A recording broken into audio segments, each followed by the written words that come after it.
Bonjour à tous. Aujourd'hui, on plonge au cœur d'un des mythes fondateurs de la culture occidentale, le retour d'Ulysse. C'est une histoire, c'est l'histoire d'un voyage de 20 ans. Une odyssée qui, on va le voir, ne se termine pas du tout dans la paix, mais dans un bain de sang. Et pour bien comprendre, il faut savoir que l'histoire, elle ne commence pas avec le héros. Non, elle commence avec un royaume en pleine crise. Et cette phrase, cette moquerie lancée par Antinoos, le chef des prétendants au jeune prince Télémaquos, eh bien elle dit tout. Elle résume parfaitement la tension qui ronge le palais. On est donc à Ithaque. 20 ans. 20 ans qu'Ulysse est parti pour la guerre de Troie. Et son royaume est littéralement à l'agonie. Son absence a créé un vide immense, un vide de pouvoir. Et on le sait bien, la nature, elle a horreur du vide. Le palais, il est envahi. Et quand on dit envahi, ce n'est pas une image. On parle de plus d'une centaine de prétendants qui se sont installés. Ils vivent là, ils mangent, ils boivent, ils pillent les richesses du roi, et surtout, ils harcèlent sa femme, Pénélope, pour qu'elle choisisse un nouveau mari parmi eux. En fait, c'est tout l'héritage d'Ulysse qui est en train d'être dévoré de l'intérieur. Pénélope, elle résiste. Et pour gagner du temps, elle a mis au point une ruse devenue légendaire. Elle a promis de se remarier dès qu'elle aurait fini de tisser un linceul. Alors, le jour, elle tisse, et la nuit, en secret, elle défait tout son travail. Malin, non? Le problème, c'est que ça dure depuis 3 ans, et comme le dit cette citation, sa ruse vient d'être découverte. L'étau se resserre dangereusement. Ok, donc la situation à Ithaque est catastrophique. Mais la vraie question c'est, pendant tout ce temps, où est Ulysse? Où est le héros? Son retour de Troie, qui aurait dû prendre quelques semaines, s'est transformé en une errance de 10 ans. Un véritable cauchemar, jalonné de monstres, de dieux en colère et de pièges mortels. Alors, à ce moment précis de l'histoire, Ulysse est prisonnier. Mais attention, pas dans une prison sombre et humide, non. Il est retenu sur une île paradisiaque, par une nymphe d'une beauté incroyable, Calypso. Elle est amoureuse de lui, elle lui offre même l'immortalité. Le rêve, non? Eh bien, pas pour Ulysse. Pour lui, c'est une cage dorée. Parce que tout ce qu'il veut, c'est rentrer chez lui. Et cette citation, elle nous montre une image du héros qu'on n'attend pas forcément. Pas le guerrier fier et victorieux, mais un homme brisé, en larmes, qui regarde la mer. Il a beau être dans un décor de rêve, son cœur est en miettes. Son unique obsession, son seul désir, c'est de revoir sa femme, son fils, sa maison. Et puis, enfin, les dieux interviennent. Zeus ordonne à Calypso de le laisser partir. Alors Ulysse, plein d'espoir, construit un radeau et y prend la mer, la liberté. Mais cette liberté est de très courte durée, parce que son pire ennemi, le dieu de la mer Poséidon, n'a pas oublié sa rancune.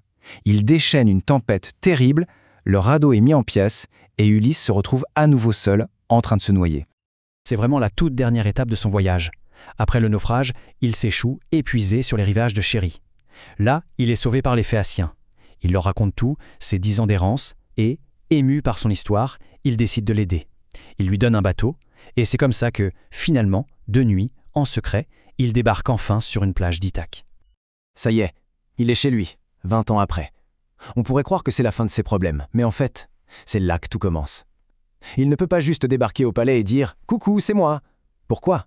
Parce qu'à l'intérieur, il y a plus de 100 hommes armés qui veulent sa place, sa femme et sa mort. Y aller de front, ce serait du suicide. Et c'est là que sa plus grande alliée, la déesse Athéna, intervient. Elle a un plan.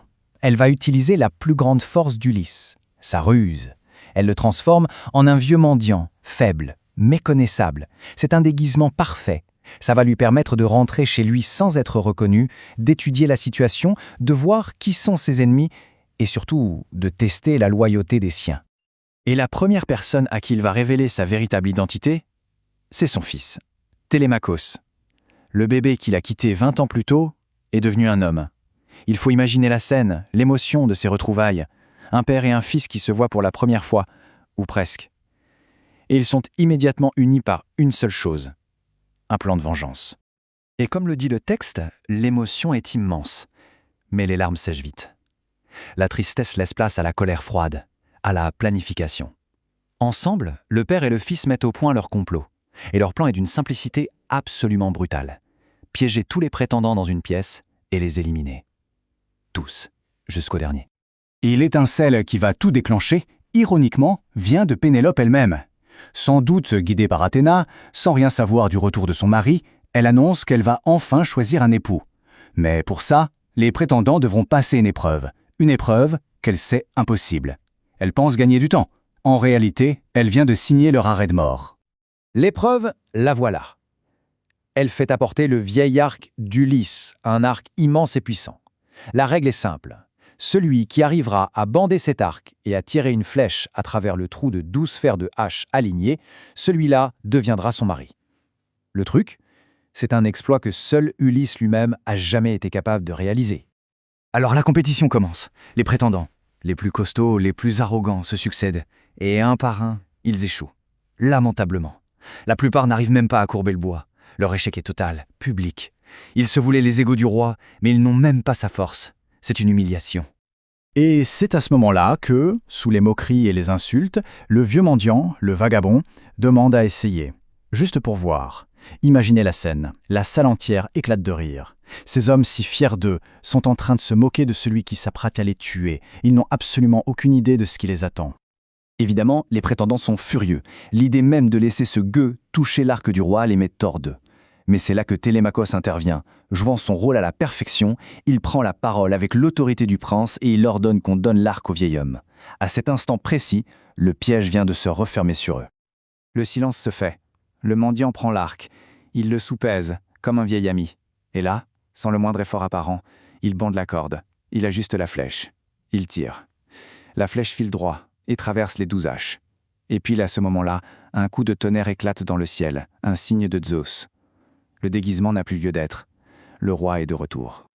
Et c'était le signal. Télémaque et les serviteurs fidèles ont verrouillé toutes les portes de la grande salle. Il n'y a plus aucune issue, plus aucune échappatoire. Les prétendants comprennent, mais bien trop tard. Ils sont piégés, enfermés avec le maître des lieux, l'homme qu'ils ont pillé, insulté et dont ils ont essayé de voler la femme. Ce qui va suivre, ce n'est pas une bataille. C'est un massacre, une exécution. Ulysse se débarrasse de ses haillons de mendiants. Sa première flèche est pour Antinos, le chef, en plein dans la gorge. Puis, aidé de son fils et de 2 serviteurs, il commence le carnage. Les prétendants sont désarmés, pris au piège. La vengeance est totale, sanglante et absolument sans pitié. Et face à cette boucherie, Ulysse donne sa justification. Pour lui, ce n'est pas un meurtre, c'est la justice divine qui s'exprime. Il n'est que le bras armé des dieux. Comme il le dit lui-même, ces hommes n'ont pas été punis pour avoir voulu épouser Pénélope. Non, ils ont été punis pour leur orgueil, leur mépris des dieux et pour avoir violé la loi sacrée de l'hospitalité. Le palais est purifié par le sang. La trahison est lavée. L'ordre est enfin restauré. Le roi a retrouvé son trône. Et maintenant, seulement maintenant, il peut retrouver sa femme, Pénélope.